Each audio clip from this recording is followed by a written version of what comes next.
Welcome drivers to the channel. This will be a quick video. Today we'll show you how to use launch control in the new Forza Horizon 5. Now if you've played any of the previous versions of the title, you may be familiar with this method of launch control. Most of you might have already figured it out on your own, but it's real simple. So today we're in the R35 Skyline. You'll find launch control to be the most enjoyable in all-wheel drive cars. They simply provide the best launches with all four wheels driving power to the ground. Now before we get started, there are a few settings we need to make sure are correct. You will find these in the settings difficulty section in the menu. The first one is traction control.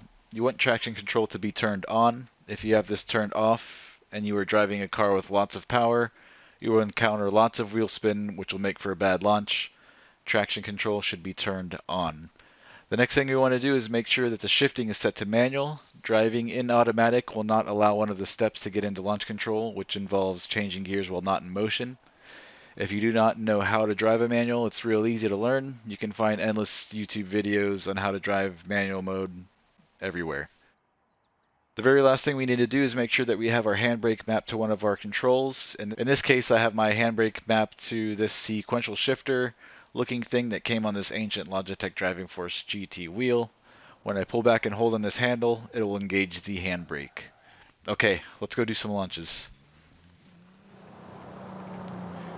Alright, so here's a good spot. So we're going to come to a complete stop. We're going to shift up into second gear and then back into first. Then we're going to hold on to our e-brake, give it full throttle, and you're going to see that the power is pegged there at 2,000 RPM. And when I release the handbrake, I'm going to keep full throttle. And there's the launch.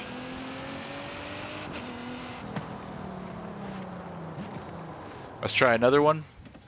Same thing, complete stop, up into second, back into first, holding onto the e-brake, giving it full throttle, and releasing the brake.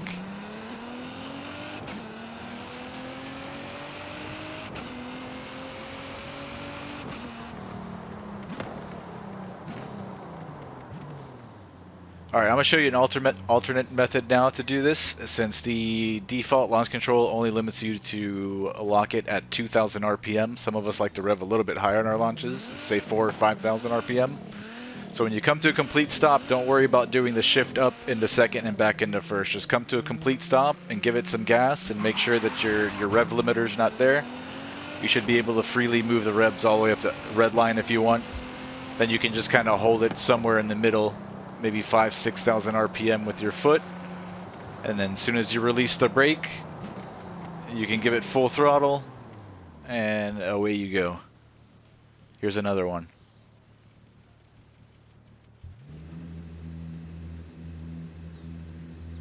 So I'm holding it around 4,000 RPM with my foot,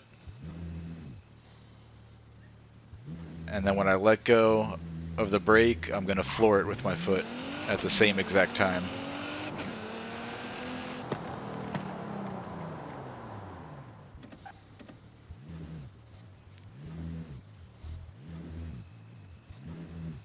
See, here it was locking my revs to 2,000, so I just let go and rolled up a little bit forward, giving it some gas so it would unlock that limiter.